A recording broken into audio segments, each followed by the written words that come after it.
Hey everyone, and welcome back to another video. Sorry I'm not on camera today. It's just one of those days, where you don't really like your face. So, yeah, just here's my voice speaking things. And why am I like this? Today we're going to be looking at part 3 of 5 of Girl Defined's first book, titled Girl Defined: God's Radical Design for Beauty, Femininity, and Identity.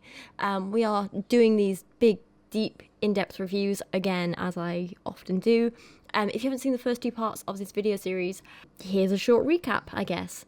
Girl Defined are Kristen and Bethany, 2 sisters who believe feminism, freedom, and thinking for yourself are literally the cause of all the world's problems, ever. Instead, they think everyone should live like them and be biblical women, which, as they outlined in the last section, through some incredibly sexist and transphobic chapters, basically means apparently all women need to have lots of friends, be slaves to men, and pop out as many babies as possible, because if you don't, you're not a real woman. Or something ridiculous like that. Today, we are moving on to the third part of the book, titled When It Comes to Beauty, True Love and Hard Work.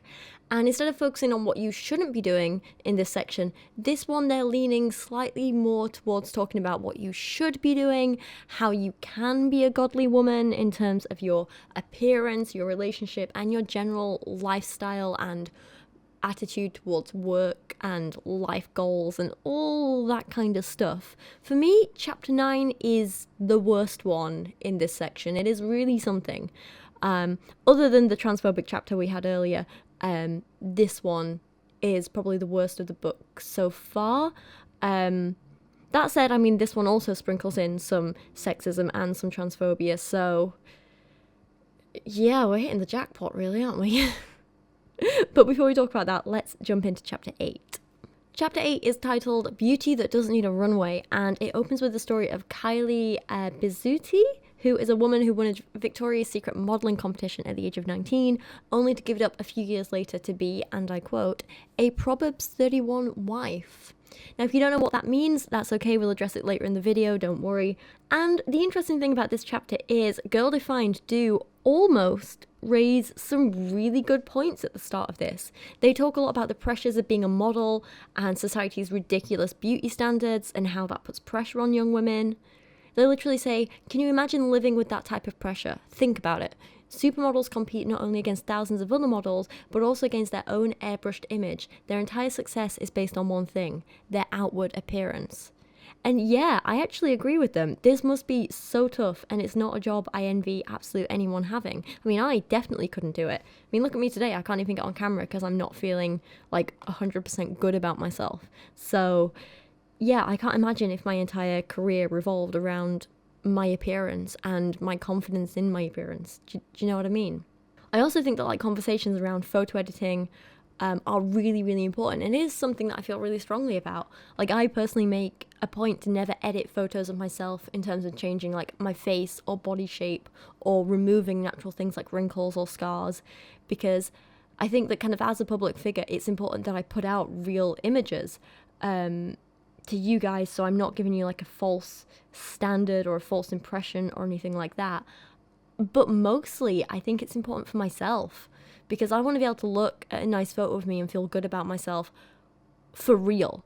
I don't want to look in the mirror then and get mad at myself because I don't look in reality like I do in pictures.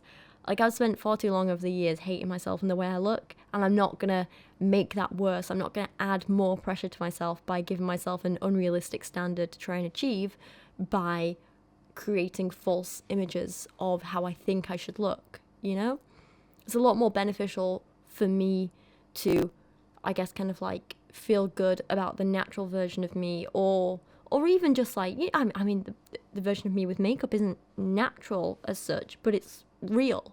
That is how I actually look, and I want to be able to see the same person in the mirror as I do on camera. And there are some differences, camera lenses will change the shape of your face slightly depending on your focal length and where you are and all this kind of stuff. You can't really avoid that. But the point is, I want to try and be as real as possible, not only for everyone else, but for myself. Anyway, I'm getting off point. What I was trying to say is I actually think Girl Defined have the opportunity to speak about something really important here, something really helpful, really make a good impact on young women's lives. And Instead, the direction they take the story in is just frustrating. That's what most of this book is. There's so much potential here that is just unfulfilled, and that is just disappointing and frustrating. So then they go on to talk about why Kylie left the modelling industry, and it would be a really kind of like good point to make at this point to say maybe she left because it just wasn't right for her, or because she didn't want to be part of a toxic industry, or any of those reasons. They could be really helpful to the reader. But instead they say that she left because, by the grace of God, her eyes had been opened to the true value of her body and worth as a woman. And they add that she wanted to be a godly role model. She realised that true beauty doesn't need a runway. Which again isn't really too bad on its own, but when you pair statements like this with everything else they go on to say in the book, it starts to get a little questionable, you know? It's like they do absolutely look down on women who do feel beautiful with things like, and this is a list of kind of bad stuff, hair extensions, fake eyelashes, designer clothes, and loads of makeup. And they literally will shame women for wanting these things or feeling good in these things or enjoying these things. I mean, there's a big difference between a woman being told she has to wear those things to be beautiful and a woman choosing one or all of those things for herself and feeling beautiful because of it. Forcing it on people is not okay, but shaming people who enjoy it for themselves isn't okay either. They keep pushing these ideas of real women and true beauty, like there's only one way to achieve those things, which is just absolutely untrue, and honestly I think a bit damaging to young people to hear that kind of rhetoric. Again, they start to touch on important topics, like when Bethany recounts Kylie's story. Kylie writes about how many of the models she knew either had dangerous dieting habits or suffered from anorexia or bulimia. Insecurity, depression, and unhappiness seem to plague them as well. Again, important things to talk about, but then they're just like, and all these things happen because these women aren't godly enough. And it just really undermines the real problems and ignores actual solutions, and again, very frustrating to read. So they make this great point that says, the truth is, whenever a woman bases her worth off what other people think of her, she will never measure up. No woman is perfect. No woman can ever adequately live up to the ideas and opinions of every person she comes into contact with. No woman can wake up every day looking runway ready. It's unrealistic and impossible. Fantastic point. I love this. And then they immediately ruin it by saying, Kylie gave up the dream life to chase after something much more satisfying, using her life to point others to Christ. When she made that radical turn from living for the approval of others to living for Christ, her sense of worth, security, and satisfaction shot through the roof. She had so much more confidence in who God created her to be. I don't think they realise the absurdity of what they're saying. It's like they've been like, stop living by contemporary society standards and start living by this other society's standards instead. They're never getting to the root of the problems. They're just replacing one set of external values for another set of external values, and that is a problem. Kristen then goes on to tell this personal story about hair extensions as some kind of, like, warning, I guess? They have so many personal anecdotes in this book that just consistently miss the mark for me. It's like they think of a point they want to make and a conclusion they want to come to, and then they try and tell a story from their lives and twist that story to try and make it fit their narrative, instead of telling an interesting story and then saying what they actually learned from it. It's a small difference, but it has a big, big impact on the book. And the way Kristen and Bethany do it just never really works for me. So in this example, Kristen tells the story of how she was insecure because she didn't think her own hair, her natural hair, was long enough or thick enough. She writes, I was convinced that if only I had longer, thicker hair, then I'd be truly happy. I was sure if I had long locks, then I'd be the most confident, well-liked, secure woman around. I just needed the hair. Instead of laying my insecurities before God, I took matters into my own hands. And so in her story, in life, whatever, she goes and gets some semi-permanent hair extensions, and she ends up feeling amazing about herself. But then something goes wrong. And I'm no expert in hair extensions. I have no experience with them at all, but it kind of maybe sounds to me like either they weren't put in properly, or maybe she just didn't care for them properly, or maybe they just suffered a little bit of like natural wear and tear over time. I don't know. But point is, something goes wrong. And she writes, everything seemed to be going great for me until one unexpected evening. I just finished showering and was lightly combing my fingers through my hair. I noticed that the braided hair underneath felt like it was knotting together. I tried to separate the braids, but they wouldn't come apart. I called in some reinforcements for help.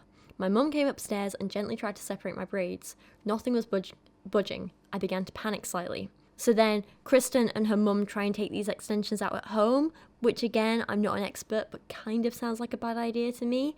I always thought like if you have extensions put in by a professional, you get them taken out by a professional, but like I say, I don't really know. Anyway, the point is they end up making things like way worse, and the hair ends up with this like giant knot in it that they have to cut out. And Kristen writes, my mum would have to cut this giant knot 3 inches across out of my hair. I was about to lose 1/3 of my regular hair. My face was red from crying as my mum gently snipped the horrible nightmare from my head. As a result of my vanity, I ended up with less hair than I started with. I vowed never again to get hair extensions. In fact, I wished with all my heart that I could go back in time and change my decision to get them in the first place. And apparently, because of this, they conclude this is why you should never try and change your physical appearance or do anything new or change your look, which is odd to me and kind of hypocritical because I'm pretty sure that Bethany regularly bleaches her hair. So double standard, not consistent, pretty hypocritical, just makes no sense to me. It's weird. To me, if you're going to tell this story, the moral of the story should be something more along the lines of, if you want to make changes to your physical appearance, make sure you're responsible enough to take on the upkeep and understand the risks associated with them. That's what I think you should take away from this. But I don't think the story works in the way they wanted it to. She goes on to write, clearly the hair extensions weren't my problem, which is true. Beauty had become an idol in my life. My attention had shifted from being Christ-focused to being self-focused. I assumed that if I could fix what I didn't like about my outward appearance, then I would be truly happy. Boy, was I wrong. But I don't think the issue was so much her wanting hair extensions and then getting hair extensions. I think the issue was that she got hair extensions without knowing how to look after them. That was the issue here, not the fact that she wanted them at all, and not the fact that they made her feel good. Wanting to change or improve something about yourself, or just give a different kind of look a go, isn't an inherently bad thing by any means. It all depends on what's motivating it. If Kristen was getting hair extensions to impress others, that might have been a problem, and that is something worth talking about. But if she was just getting them for herself and to make herself feel good and because it's something she wanted to try, I don't see any problem with that. I don't think it's a bad thing like they're trying to portray it as. In this chapter instead, I'd have liked to see a story about a woman feeling insecure with something and then maybe trying something out because someone else told her it would help her, but then in reality she realizes that she needs to stop doing what other people want, wearing what other people want her to wear, looking how other people want her to look, and instead she finds happiness when she just does what's right for herself, you know?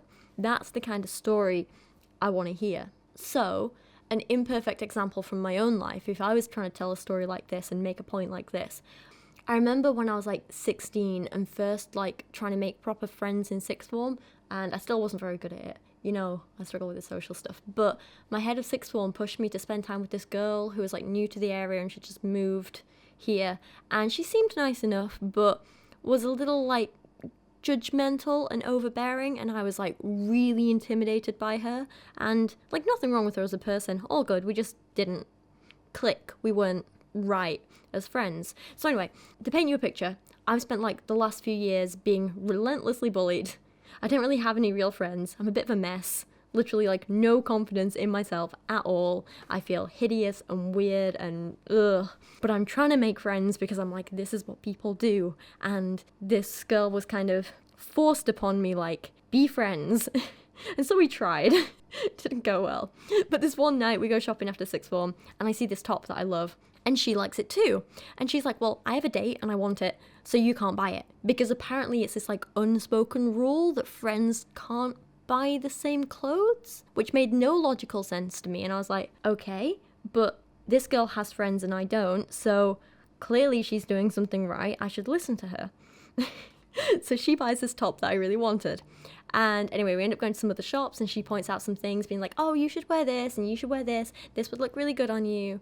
And it's all stuff that I cannot afford because we had no money and I was already working 2 jobs to like barely pay for my lunch money and stuff like that. And she's just like handed money by her parents. So again, very different people, very different experiences. But she points out all these things to me that I can't afford anyway, and I try them on and I just feel ridiculous. I was just so awkward and useless. and nothing looked right on me, and I'm starting to think that there's something just inherently wrong with me, because here's this like beautiful, confident girl telling me she thinks I should wear this and this and this, and none of it is right. So I'm like, well, the problem must be with me. The problem's not with her, the problem's not with the clothes, the problem must be with me. I'm wrong in some way.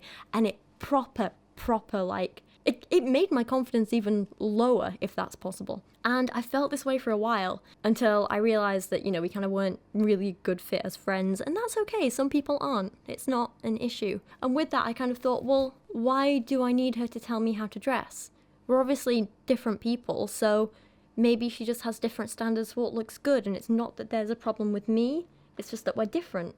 So I went shopping by myself, and I bought that top that she told me I couldn't buy because she'd already bought it.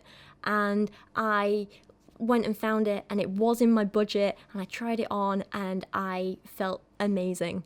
It looked good on me, it felt like me, I felt so confident, I felt pretty for one of the first times ever in my life.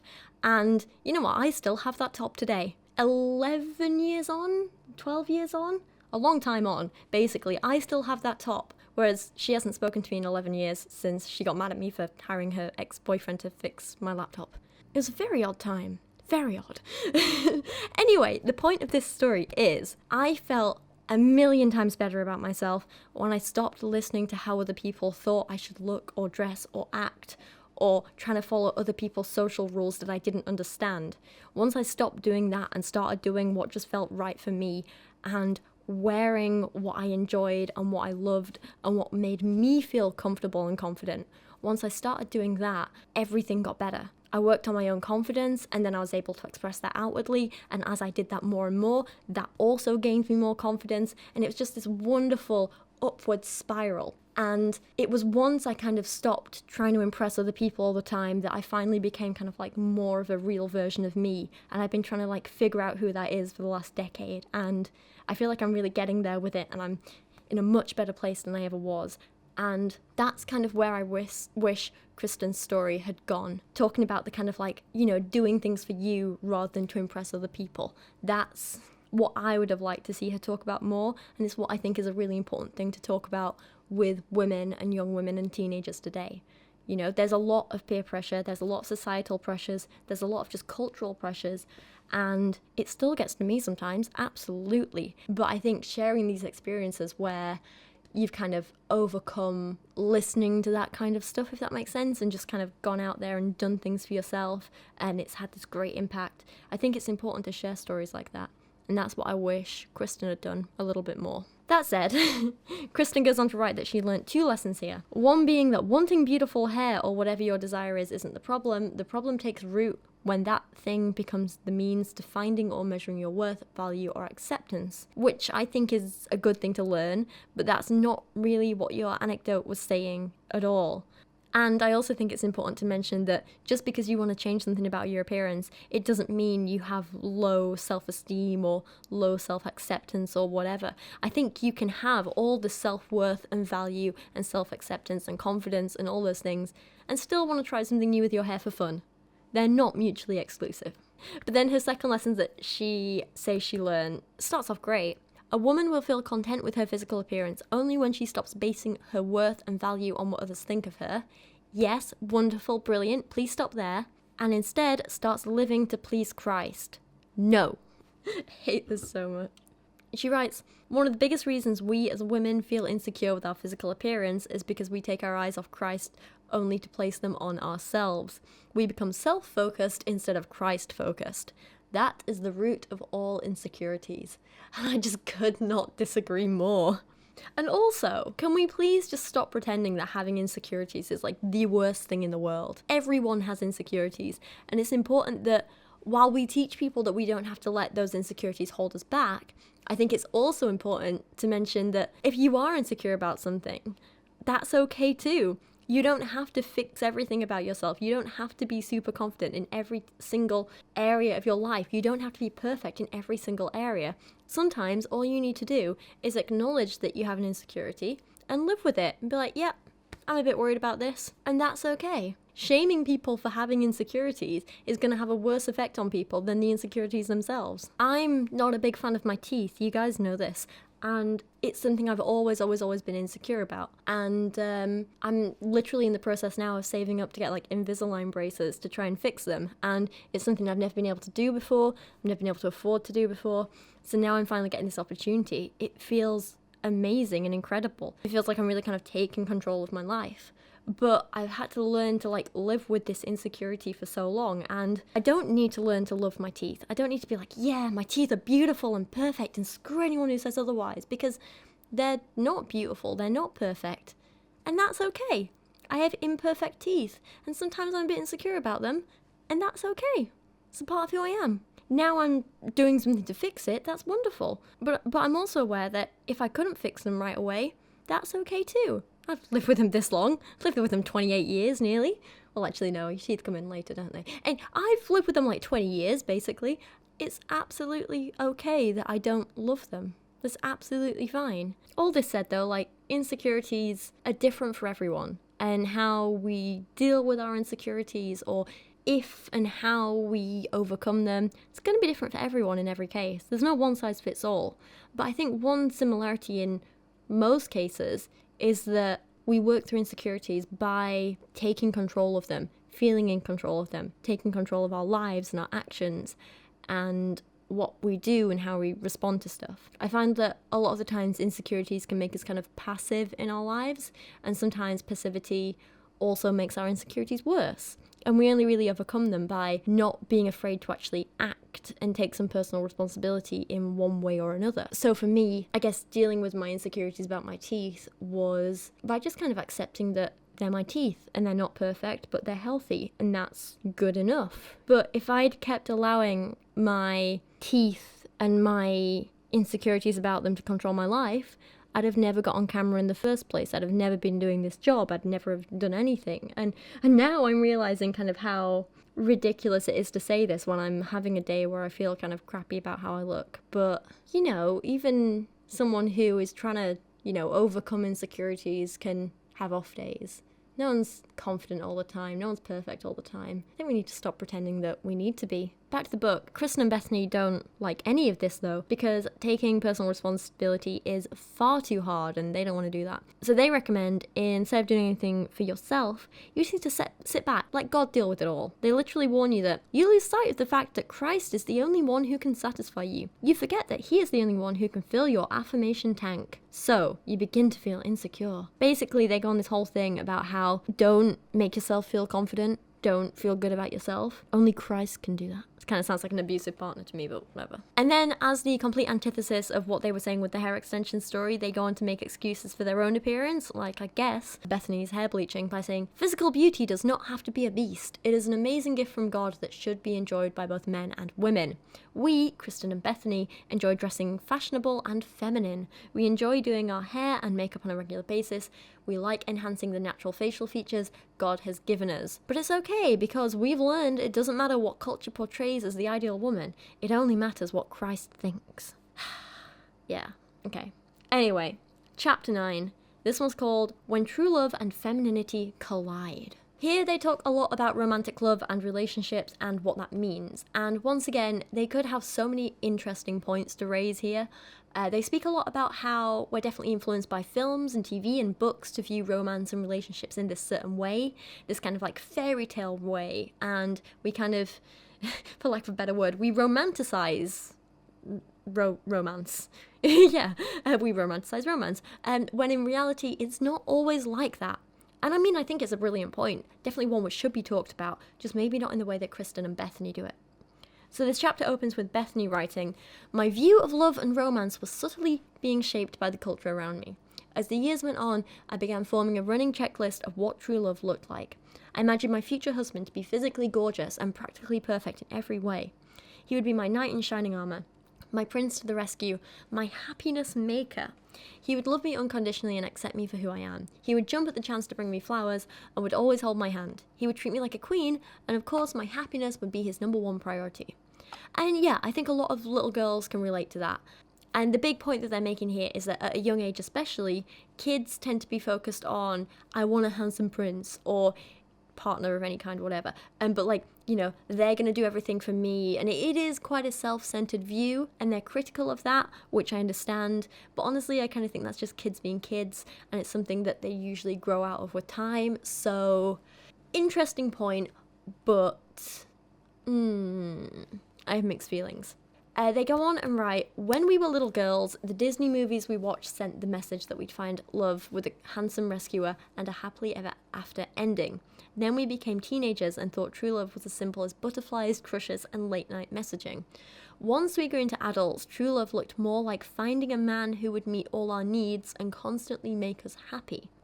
And here's another issue I have with Girl Defined, is that they speak about their own experiences as though it's the same for every woman, and you'll notice it a lot in this book. They'll be like, we girls do this, we girls want this, with the implication that because that's what they wanted, all women are the same apparently. And I've never felt like this at all, as a child or an adult really. I've never wanted to find a man who would meet all my needs and constantly make me happy. You know, I think that's just a bit unrealistic and a bit selfish, to be honest, isn't it? You can't put all that pressure on one person. Luckily, they do critique this idea a little bit, but they come to a very different set of conclusions to me. Like, we'll hear about what they have to say in a minute, but for me, I guess, as I've got older, I've realised that I need to be the only one meeting all my basic needs, like self-esteem and self-confidence and financial security, and I need to meet those needs whether I'm with someone or not, because that's the only way to ensure I really have everything and that I have this, like, fulfilled life. As for all my other needs, like, you know, wanting people to talk to and socialise with and get emotional support from, I try and get that from a range of people in my life, so I'm never just reliant on one person, which is sometimes easier said than done, but I think it's something to keep working on. I can't imagine feeling comfortable with putting all of those needs, everything, on one single person. Not only because it might not work out with them, but because, like, that's a lot of pressure to put on one person, and I think it's too much to ask of a single person. But also, just because life is completely unexpected, you know, and you don't know what's going to happen. So let's say you do meet someone who fulfills every single one of your needs, so you never have to do any of that work for yourself, and that person's fine with doing all of it, they enjoy doing all of it, they're good at doing all of it, and you're a perfect little pair where this other person completely looks after you and gives you everything you need. That sounds good. All good. What's the problem? The problem is, like, what if tomorrow he gets hit by a car and dies? What do you do then? Sure, you had this perfect person, but now they're gone. And it might sound pessimistic, but I like to be prepared in all cases in case this stuff happens. I want to know that if something bad happens to a partner I'm with, I can still get through it by myself and with the friends and people I choose to have around me, you know? Anyway, back to the book, and Kristen starts talking a lot about her marriage to her husband, Zach. She says, I, Kristen, am a living example of that. I wouldn't have said it, but early in my marriage, I looked to Zach to always make me happy. He would be the man who would lead me perfectly and never fail me. My view of love was largely centered around one thing, me. And in my last Girl Defined video, I did speak about this, like, I don't really like to judge them and their life choices personally, because, you know, whatever works for you, go for it. But I can't help but hear this and kind of think that this screams to me that she wasn't really ready to get married, which is kind of what happens in general when you're encouraged to get married as young as possible and only date for a short time before jumping into marriage. You don't necessarily have time to figure out what the relationship is like long term, how you function together as a proper couple, and who you are as an individual in that relationship. There's just a lot of things I think you miss out on when you have that kind of pressure. Sorry, Kara's making her bed in the background. But I don't know, that's just an impression I get, and it's a critique I have of, I guess, the concept of getting married young and early and quickly. But hey, if Kristen and her husband are happy, who am I to comment? Good for them. And then, of course, they feel the need to bring all of this back to traditional gender roles and how we totally need them. Because they say, in addition to embracing a self-centered view of love, modern women are encouraged to discard any traces of biblical femininity and masculinity from their relationships. And this bit's quite funny. An article by the Daily Mail, because we all know what a reputable news source that is, an article from the Daily Mail stated that the average woman will kiss 15 men, enjoy 2 long-term relationships, and have her heart broken twice. If that isn't bad enough, Further statistics show that around 40% of all marriages end in divorce. Okay, there's some stats, but so what? This is something that people like Kristen and Bethany do all the time. I've spoken about it in my other videos as well. People do this where they quote stats and then they just say, see how bad this is? And it's like, wait, no, why? Why is this bad? You're not explaining to me what the bad thing is. You're just showing me some stats. It's like, you could tell me, this is going to sound really stupid, right? But if I said, okay, X amount of people have coronavirus, so what? That's not a big thing. Without saying, okay, and coronavirus is bad because it causes these symptoms and problems and it can kill these people and this and this and this.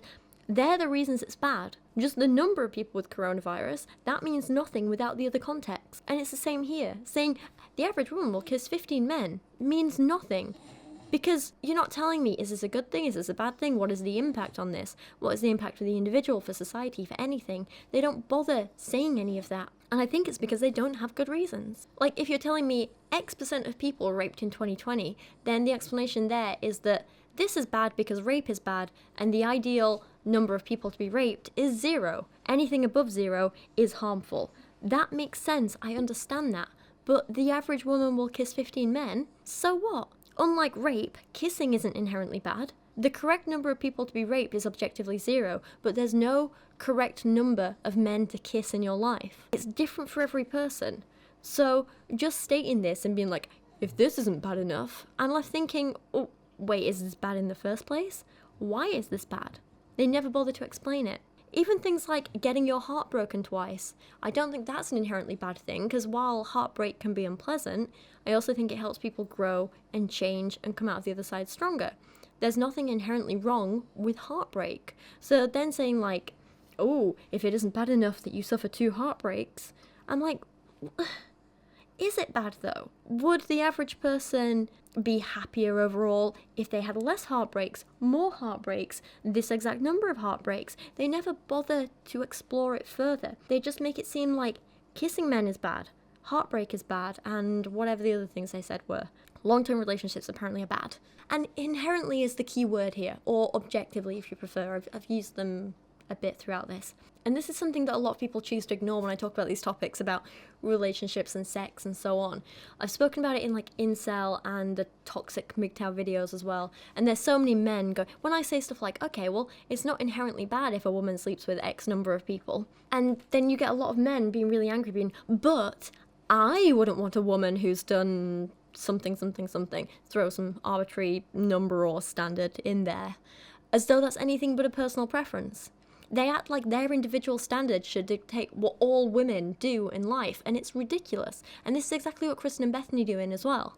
If they only want to kiss one person their whole life, that is fine. That is good for them. Like, they can do that. And so if they only want to kiss one person but they've kissed 15 each, I can understand why they'd be upset by that. But for me, for example, I don't really care about numbers. I don't keep a track of anything like that. I enjoy kissing, and the number of people I kiss will never diminish what those kisses mean to me or make me feel. So for me, the number of people I kiss, there's no standard for that. There's no way that's a bad thing as long as it's consensual. It's all good. But just because I don't have an issue with the number of people I kiss in my life, that doesn't mean I'm going to judge Kristen and Bethany for having a standard for themselves. The problem is when they try and apply that standard to all other women ever. Like I say, there are of course different contexts for this as well. Like, a person consensually kissing 15 people over a period of time when they're single, probably fine as long as they're happy with their own actions. But a person kissing 15 people while they're supposed to be in a monogamous relationship with someone else is actively hurting someone. And so I think we can say that that is an inherently bad thing because it's cheating and it's breaking trust. But in that case, it's the context that makes it bad, not the inherent act of kissing. Do you know what I mean?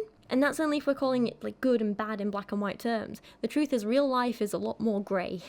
Again, to go back to the whole like MGTOW thing, for a little bit of context, a lot of the men in the comments of those videos argue that because they don't want a woman who'd slept with more than, say, X amount of men or whatever, that any woman who slept over that many men should be ashamed, and they make them feel shamed.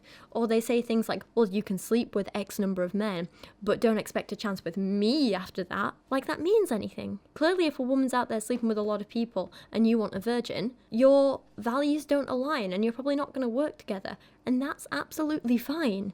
Like the story of me and the friend from sixth form earlier. We had different values and we're different people and we didn't work as friends.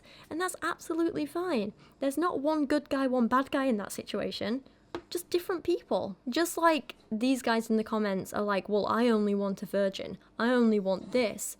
There are probably women who also will say, I only want a virgin, I only want like this kind of thing in a man. And there are plenty of women who say, I don't care what a man does. And there are also a lot of men who say, I don't care what a woman's done. Or who want a more experienced woman, for example. The point is that different people have different standards for what they look for in different partners. And that's absolutely okay. Just because these men are saying, I have this standard, and these women don't fit into it, that doesn't mean those women should feel ashamed of their actions and try and change to fit these men's preferences. It just means they need to find different men, and these men need to find different women, and just let the other people get on with their lives and do their own thing. Absolutely fine. There's no problem with that. But these kinds of men don't seem to understand that, and Kristen and Bethany don't seem to understand that. Basically, to summarize, it all comes back to understanding that different people have different values, and not everyone's values and wants and needs and actions are going to align, and that's okay. But you can't shame other people and get judgy and try and make them change because they have a different standard to you. And this is what it all comes back to. When we talk about numbers of things like people you've kissed or sexual partners you've had or anything like that, there's no one standard you have to meet. You need to judge for yourself what's based on what you want, what you value in yourself, what you enjoy, and also what you're looking for in a partner and what they expect from a partner, and so on. There's nothing inherently bad or good about kissing X number of people. There's nothing inherently good or bad about, for example, not having sex until marriage. It's all about the individual values. While Kristen and Bethany might be happy with not kissing before marriage, not having sex before marriage, only having one person their entire life, that's what they want, that's what they value, and they found men who share those values and whose actions align with those values, and that's what works for them. But I wouldn't want a partner like that, and I wouldn't want a partner who wants that in me. So I need to find different kinds of people, and that's okay. The summary for this all is basically there's not a one-size-fits-all, and that's what Kristen and Bethany absolutely miss. But anyway, while we know what they hate, let's talk about what they think love should be. They write that God-defined love isn't built on self, but rather on a foundation of sacrifice. Love is an action, not a feeling. Self-sacrifice is the action that best displays true biblical love. And while I agree with them that love and relationships shouldn't be self-centered and it shouldn't just be about what can they do for me, I think this is going a little too far in the other direction for me. Can't we just have something in the middle? Not selfishness, but not all sacrifice either. It doesn't have to be so black and white. If a relationship is built on sacrifice, I think you're doing it wrong. I mean, some sacrifice is probably necessary on both sides in a long-term relationship. That's absolutely understandable and necessary, and it makes sense. But making sacrifice the foundation of a relationship, like Girl Defined want, seems unhealthy. Skipping forward to the end of the chapter, they literally summarize this by saying, for wives, true love isn't about getting all your needs met, rather it's about selflessly loving your man for the glory and honor of Christ. Ugh, sorry, but like if your partnership is about only one person having their needs met, the man, there's something wrong with that. They write at one point, modern romancers have thrown the relationship rulebook in the trash. Today, either gender can initiate the relationship, either can be the pursuer, either can do the proposal. Sex is tossed around like a toy. Purity is a joke. Women are aggressive. Men are passive. Traditional families are being replaced with progressive ones. Gender roles are close to extinct. Although some might view these things as accomplishments, the results are nothing short of devastating. As we've mentioned before, just look around and you'll see the brokenness. But again, they never speak about why they're devastating, why they're bad, why these are horrible things. They just don't bother with that stuff. I've made this exact same critique of them in other videos on this topic as well. Apparently, when it comes to romance, although the Bible doesn't give us a cookie-cutter guide for how every romantic relationship should play out, it does give us principles for how our gender roles should guide the relationship. Since the man is created to be the leader, this clues us in on who should be the initiator and pursuer in the relationship. Since the woman is created to be the helper, this clues us in on who should be the responder. Ridiculous. And they go on to advise, if we want to get more specific, if you're interested in dating someone as a woman, wait for him to ask you out. Wait for him to make his own moves. Because of course, why would you ever want to let a potential partner know that you're interested in them? Why would you ever want to take a proactive step in your own life? Why would you ever want to step away from outdated binary gender roles if that's what makes you more comfortable? Why would you want to be happy? Like I say, I've critiqued all these points before over and over in various videos. They don't understand that different people have different personalities and want different things from different partners and will approach things in different ways. They have such narrow views of how things should be done and they're so inflexible with it. This is a huge problem. They might be happy sitting around until someone notices them and hoping it's the right person, but that's not how I or many other people like to do things. I like to be proactive in my life.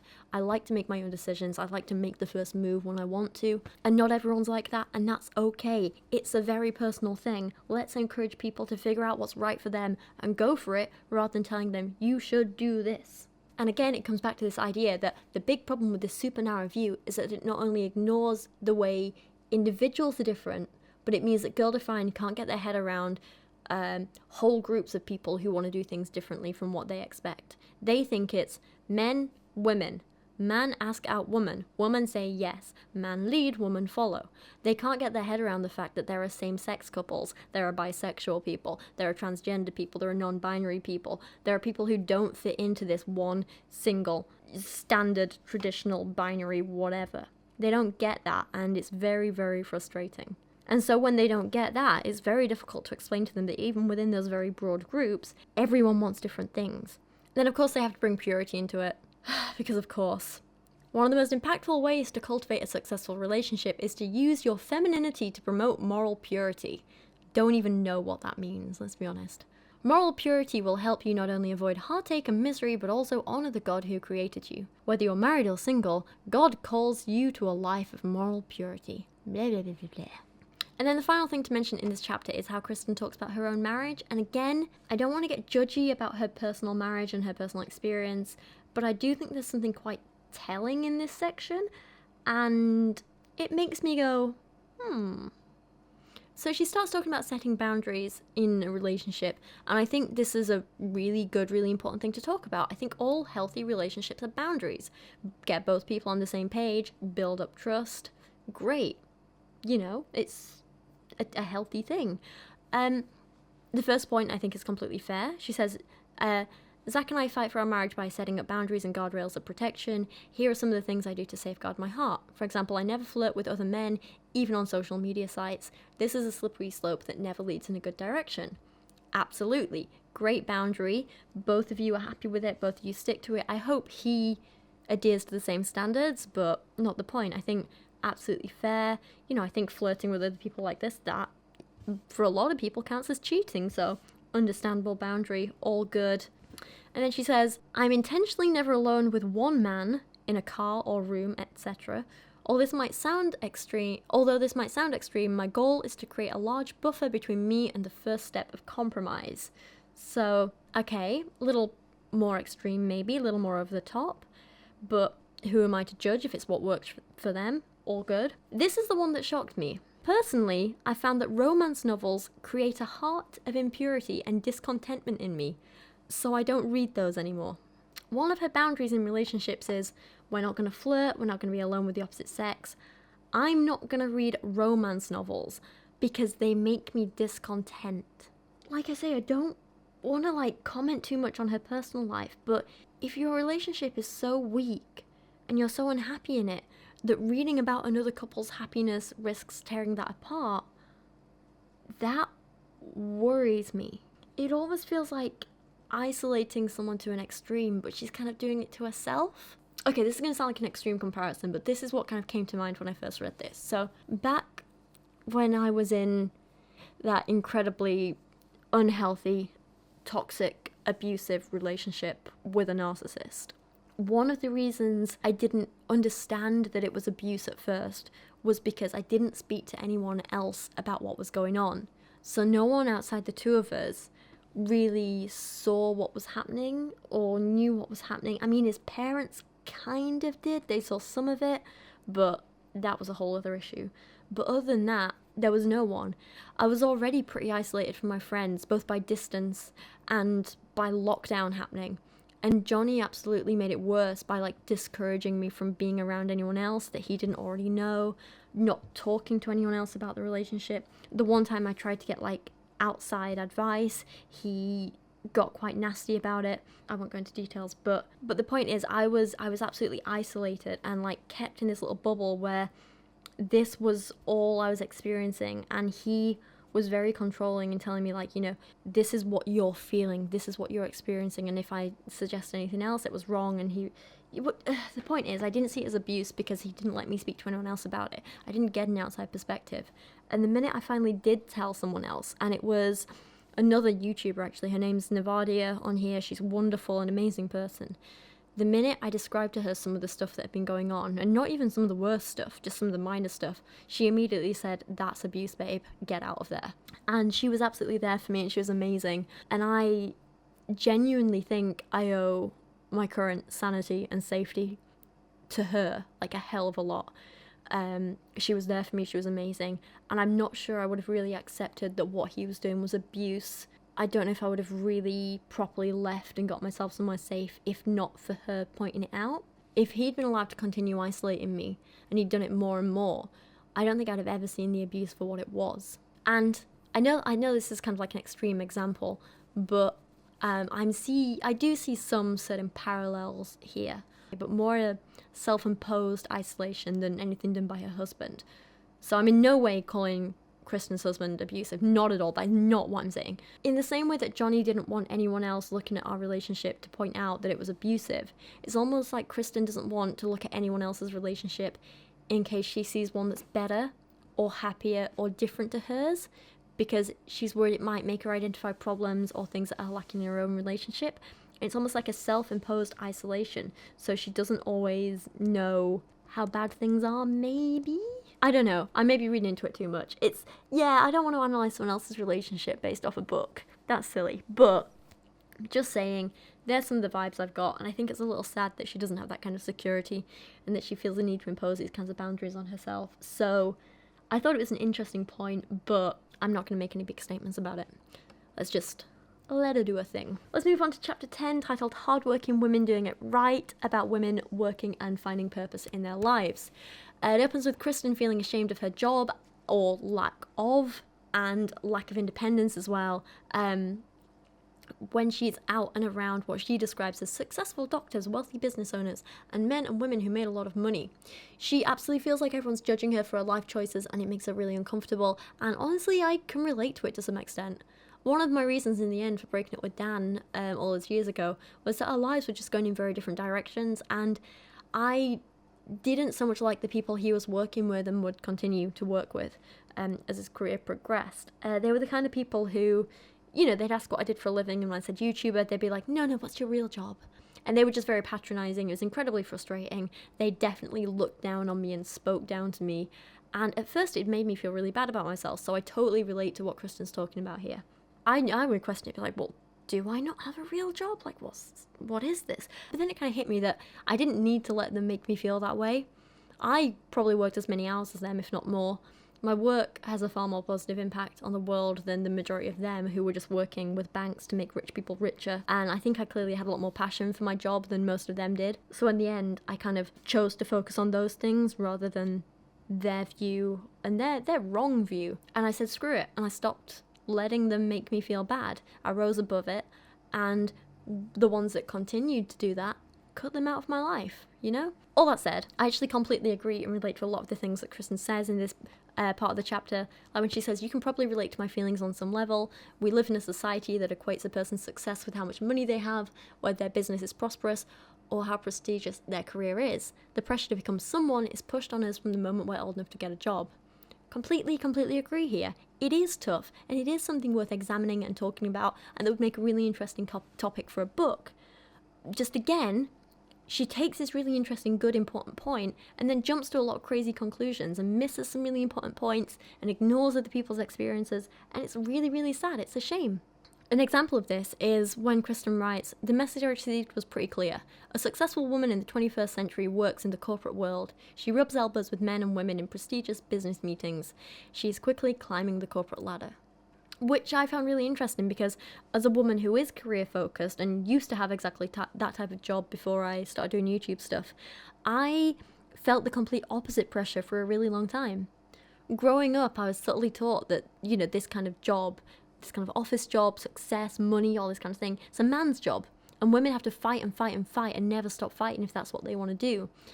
That's what I was taught. I was also taught that being from a working class family, I wouldn't fit in these kinds of places, that it wasn't for folks like us, that kind of thing. And then when I did get there and I got the jobs and I was good at them, I was often surrounded by people asking me when I was planning to have kids, how that would fit into my career. There was a constant pressure of people telling me that, things would change when I was older, that I'd have to, do this for kids, I'd have to do this for a man, blah, blah, blah. Why wasn't I in a relationship? Why wasn't I looking to do this and this and this? And often when I was the only single and child-free by choice woman in an office, I was looked down on kind of as lesser or pitied. But I'm not telling this story to be like, see, Kristen's experience is wrong and mine was right. That's not what I'm saying at all. I'm sharing it to show you that there's more than one experience. All people, but often women in particular, feel all kinds of pressure when it comes to career and family or what to do with their lives or which to focus on or how much energy to put into this or whatever. And I think it's important that instead of just fostering an attitude of work good, family bad, or work bad, family good, we as a society need to foster an attitude of just let everyone figure it out for themselves and respect their choices. That's what we need to promote. We need to allow women, or all people really, the opportunity to focus on just their careers and themselves without shame if that's what they want. But we also need to support women who want to work and have kids. And we also need to not shame the women who are lucky enough to be able to choose to be stay-at-home mums if that's what they want. And everyone else in between and in other circumstances. There are plenty of people who have to be stay-at-home mums because they can't get childcare. There are people who have to do things because of disabilities. There are people who have to do things because of money and this. And not everyone has a choice. Some people do, some people don't. The point is we need to try and focus on creating a world where everyone has the opportunity to pursue whatever path will make them happiest. And we need to encourage the women who are going down that path and help the women who aren't on the path they want to be get on the path they want to be. Just get rid of all this shame. Get rid of all these expectations. Get rid of all this, you should do this and you should do this. Just allow people to be themselves and flourish in the best way we can. There was this one part of this chapter which gave me a proper giggle though, right? So Kristen's writing about how too many women are only spoken about in terms of their work achievements and not other things like family and motherhood and being a wife.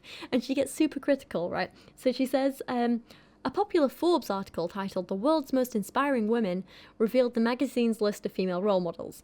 The list contained a well-known journalist, a novelist, a supermodel, a race car driver, and an elderly actress who was praised for her bravery in posing nude, among others.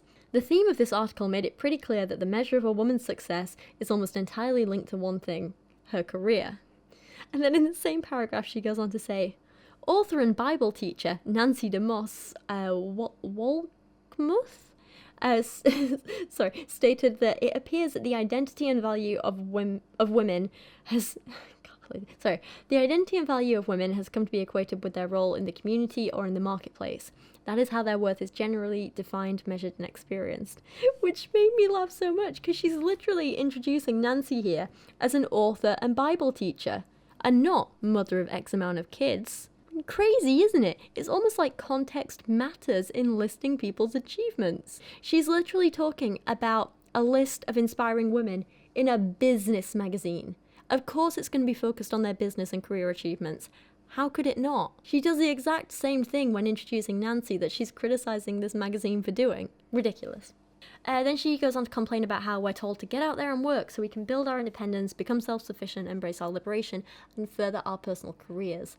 And I don't think there's anything wrong with this. And this actually reminds me of something I said in the last Girl Defined video where they were saying how women go to the bathroom in pairs because they're social creatures. And a lot of people in the comments pointed out the great point that being social has little to do with it. It's mostly because women have been taught to stick together in public to stay safe, so they don't get attacked or harassed or whatever. And this feels similar to me because Kristen and Bethany don't quite realise why so many women need these things to get out there and work, and they don't realise how lucky we are to have them. I spoke about this again in my Classically Abby video, so if you want to see this in more detail, check that out. In the past, so many women weren't allowed money of their own, weren't allowed to do certain jobs, weren't allowed their own bank accounts, couldn't vote to change any of this, could barely even decide for themselves who they married. Divorce rates were so low, not because these women were happy in their marriages, but because they had no other choice. How can you leave a man when you have no money to support yourself with, no way of getting a job, no support network, no way of voting to change policies and laws to be more in your favour? Women were literally trapped. There's nothing wrong with encouraging women today to utilise these rights that we now have and that we fought for, in the same way that men can and should utilise them, and they do. Even a person who wants to be focused on family and kids and not having a career, I'd say they still need to understand how to be alone and look after themselves, and to have some financial independence, have the educational skills to get a job if they need to. Because what happens if their partner's abusive and they need to get out for their own safety? What happens if their partner suddenly dies and they're left all alone? What happens if your partner cheats on you and you don't want to stay with someone who's broken your trust? All these things can happen outside of your control, and you need to be able to support yourself and look after yourself if the worst happens. Just like Classically Abby, this complaint of "stop asking me to look after myself" comes from such a place of privilege and naivety. These women have clearly never had to look after themselves, it's always been a choice for them. We don't all have families to support us, we can't all live with our parents until we're 30 while we wait for a man to make the first move. Most of us need a job and skills and the ability to support ourselves because we have no other option. So why not encourage women to embrace that and feel empowered by that and really take control of their own lives? Once again, they almost make a really good point when they say what is normal today wasn't normal 100 years ago. The women who lived a century ago were measured by a completely different standard for success than the women of today. In fact, if you travelled around the world today, you would discover that each individual culture has a slightly different standard for measuring a woman's success. See, someone took an intro to sociology class. And this is absolutely true, and the key to understanding so much. So much of what Girl Defined preach as being facts are actually just social constructs. Our approach to gender, sex, work, childhood, money, everything really, society's views and standards and norms change depending on time period and culture, and that's because there's no one right for everyone, and that's okay. And the sooner people learn this and understand this, the better. Some of these norms are influenced by science and facts, and we can't deny that. So for example, let's take a look at our approach to childhood, which I know is different to what they're talking about here, but I think it raises a really good point and it's a good point of comparison. Childhood, it has been argued, is a social construct. So in the past, people got married younger. The age of consent was younger, kids had less education, it was a different kind of education, kids were working from younger ages, especially as a family unit. Today we have stricter rules about what childhood is, and childhood tends to last longer. Kids stay in school longer, we have different rules and laws about consent and relationships, and ages that people can do things like drink or smoke or gamble. Even in different cultures today, it's considered differently. Different countries around the world will have different ages of consent and drinking and so on. Take some of the most similar cultures like the UK and America, for example. I've had so many Americans in my comments being like, oh yeah, you're definitely a kid until you're 18. Even after that, you're not really an adult until like mid-20s. Whereas where and when I grew up in the UK, especially as being in like a very working class Yorkshire town, you leave school at 16 and that's about it. You're basically an adult. You might live with your parents until you go to uni at 18, but after that you're like proper alone. Even at 16, I was working 2 jobs to pay for all my sixth form stuff, my food, my everything, while I was studying. So there's a big difference there. For me, I was kind of thrust into semi-adulthood at 16, and then full on at 18, I was by myself, completely. But like I say, I'm also aware that that was just my experience from a working class family in Yorkshire. I also know some people in the UK who had their parents supporting them emotionally and financially until they were like 21. So again, there are differences. My experience of childhood and when it ended was different to other people's experience of childhood and when it ended, and it's very different for all kinds of people around the world. So by understanding this, we can see that childhood is essentially a social construct. There's no one solid idea of this is childhood and this isn't, even if we use science to back it up. So by understanding this and looking at these ideas, we can say, well, childhood is a social construct. There's no one solid idea of what childhood is. It's not just this age to this age, this experience and this and this and this. There's no one standard for it in the world, in any time period, nothing like that. Social construct. The problem is some people use this, some disgusting individuals, to say, well, if it's a social construct, I can have my own construct of it. We used to be able to marry 12-year-old kids at such and such a time, and if it's all a social construct, why can't we now? But it's important to understand that social construct doesn't mean entirely made up on the spot. We have to understand why certain standards and rules are in place, why they've changed, why the social construct has changed over time, why our approach has changed over time. Take the childhood one, for example. Our definition of childhood has changed because as we've done more studies into it and learned more, we've seen the impact of certain things. Like, we understand a child's brain development more. We know their physical development more. We've seen the impact of things like marrying off girls at 12 years old, and we know it is not good for them. Consent laws, as one example, are in place because we've studied brain development and know roughly at what age people can understand the physical and emotional impact of sex, and so on. So the point is that understanding certain things like social constructs doesn't mean we can just say, well, this social construct is right and this one is wrong, because it's far more complex than that. We need to understand why each society had certain rules and standards, and then evaluate which ones are important to us and what this means for us as individuals now. The problem is, while Kristen and Bethany come so close to understanding this in the context of like womanhood and femininity, as they like to call it and say, they make some great points about the standards changing over time and within cultures, and then they just throw it all away by saying, and therefore, we're going to decide that this one particular time period and culture was right, and screw all the others. They're right. The same goes for past cultures. Think of the women in the Old Testament. What was the culture's standard for a successful woman? Hint, it wasn't a race car driver. They measured a woman's success based on how many sons she could bear. Remember Rachel? Not me, the biblical one. Give me children or I shall die. This goes to show us that culture's definition of success is always changing, is continually evolving. The pressures our daughters will face will be different from the pressures we face. Great point there. I wish they'd continued more on that bit.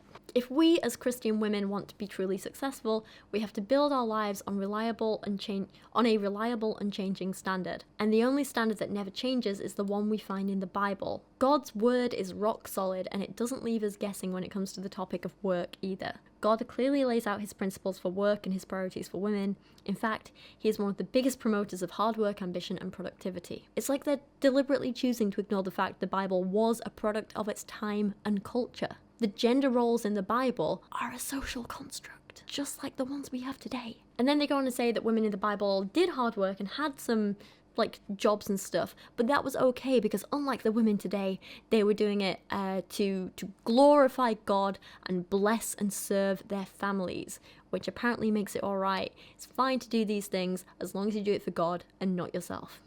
And then we come back to this idea of a Proverbs 31 woman or wife, like we mentioned briefly at the beginning of the video. Basically, it's a woman who follows a list of rules and standards set out by a description in Proverbs 31.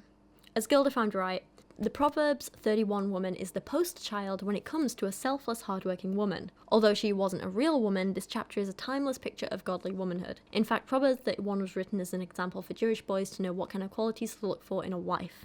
The Proverbs 31 woman shows that ambition and hard work are high priorities for godly womanhood. She worked hard from sunrise to sunset, long into the night. She also worked inside and outside the home, performing a variety of tasks. However, her work had very little to do with her. Her hard work inside and outside the home was centered around being a godly wife, mother, homemaker, and helper for her family. Her family and home were truly the center of her focus. Her work wasn't about her. It wasn't about her career. It wasn't about her independence. It was about honoring God and loving her family. And then we get a list. She fears the Lord. She speaks words of wisdom. She welcomes hospitality. She teaches with kindness. She takes great care of her home and family. She loves and respects her husband. She loves her children. She's not lazy or idle with her time. She works really hard morning until night. She's respectful in her behaviour. She mentors young women.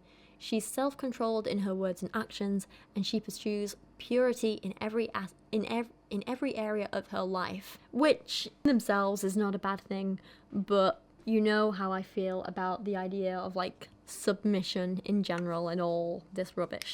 We're going back a few years now, but I think the first time I really spoke about this was in the videos I did on Debbie Pearl's Created to Be His Helpmeet book, which, despite what a certain woman has been trying to say, I have never called a work of fiction. It's not my fault she didn't understand a video description in which I clearly stated it was a guide to marriage that Debbie Pearl wrote, and the work of fiction was the book The Vision. Very frustrating. The point is, I think I spoke about this stuff in those videos, and they're the ones I've been kind of wanting to re-look at and maybe remake and do a bit better. There's a lot of stuff in the older videos that like I think maybe I didn't explain well enough, or I could have gone into more detail with, or I glossed over some important points, or I like misspoke on things. There's a lot of things I want to improve on in the older videos, so maybe I'll work on something like that soon. That would be good. Sorry, not the point. And then they choose to end this chapter by once again only showing one viewpoint. They say, we often hear older women say they wish they could get a do-over regarding decisions they made when they were younger. As younger single women, they pursued their life goals without thoughtfully considering potential future seasons. Then, 10 years later, as married women, they found themselves trapped financially by overwhelming school loans, locked into their jobs, and unable to dedicate the time they would have liked to their husband and children. Which is funny because I often hear stories of women who had kids really young and missed out on the full education they wanted, or the career they would have liked first, or just so many opportunities when they were younger. It's almost like different people have different experiences. Wild, right? It's all kinds of people will have all kinds of regrets. It's part of life. Young people make mistakes, sometimes big ones, and people of all ages make mistakes and have regrets and all sorts of stuff. Some people do exactly what they want at the right time for them, and some people don't. Like I say, it's a part of life, and that's okay. What's important is that we don't shame people for the mistakes and the regrets, and we provide support when those things happen. And it's important that to try and reduce the amount of people who regret stuff, we don't force them into a set lifestyle that isn't right for them. We don't force them into timelines. We just allow people to figure stuff out in their own time and do it for themselves, you know? That's what's important. Anyway, I've been talking way too much, and it's quite late, so I'm a little bit tired. This is where I'm going to end this. This was part 3 of the book. We have 2 more parts left to go, part 4, part 5. I think it's roughly about 3 chapters in each of those as well. We're getting through this book slowly. We're doing it. Okay. Oh, I'm exhausted. Thank you so much for listening to me today. Thank you for putting up with this. As always, if you're new here, it would be great if you want to subscribe. If you're new or not, drop a like on the video. It really helps me with engagement. Leaving comments helps with engagement as well, and helps get the video kind of like pushed further to more people and helps them see it. So that's all good stuff. If you want to follow me on social media, I am quite active on Instagram. You can find me at Rachel Oates, but Oates is spelled with a 0 over there because I'm annoying and my name was taken and all that stuff. So, yeah. Oh, I'm stopping talking now. Thank you for watching today. I appreciate you a hell of a lot, and I will see you again soon.